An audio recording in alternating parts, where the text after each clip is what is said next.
തെരഞ്ഞെടുപ്പ് അടുക്കുമ്പോൾ കോൺഗ്രസ് കടുത്ത സാമ്പത്തിക പ്രതിസന്ധിയിൽ ആദായനികുതി വകുപ്പ് അക്കൗണ്ടുകൾ മരവിപ്പിച്ചതോടെയാണ് സ്ഥിതി രൂക്ഷമായത്.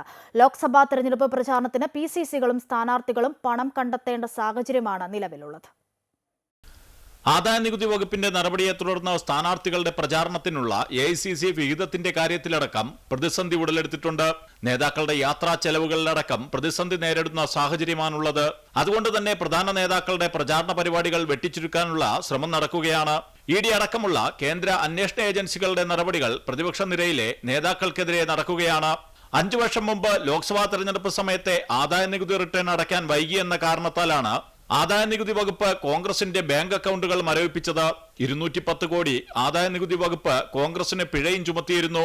മുൻകൂട്ടി നോട്ടീസ് പോലും നൽകാതെയാണ് കോൺഗ്രസിന്റെ അക്കൗണ്ടുകൾ മരവിപ്പിച്ചത്. ചെക്കുകൾ ബാങ്കുകൾ സ്വീകരിക്കാതെ വന്നതോടെ അന്വേഷിച്ചതോടെയാണ് അക്കൗണ്ടുകൾ ആദായനികുതി വകുപ്പ് മരവിപ്പിച്ച കാര്യം മനസ്സിലായതെന്ന് കോൺഗ്രസ് നേതാക്കൾ പറയുന്നു.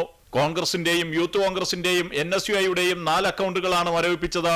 ക്രൗഡ് ഫണ്ടിങ്ങിലൂടെയും മെമ്പർഷിപ്പിലൂടെയും സമാഹരിച്ച പണം അക്കൗണ്ടുകളിൽ ഉണ്ടായിരുന്നെന്നാണ് കോൺഗ്രസ് നേതാക്കൾ പറയുന്നത്. അമൃത ന്യൂസ്, ന്യൂഡൽഹി.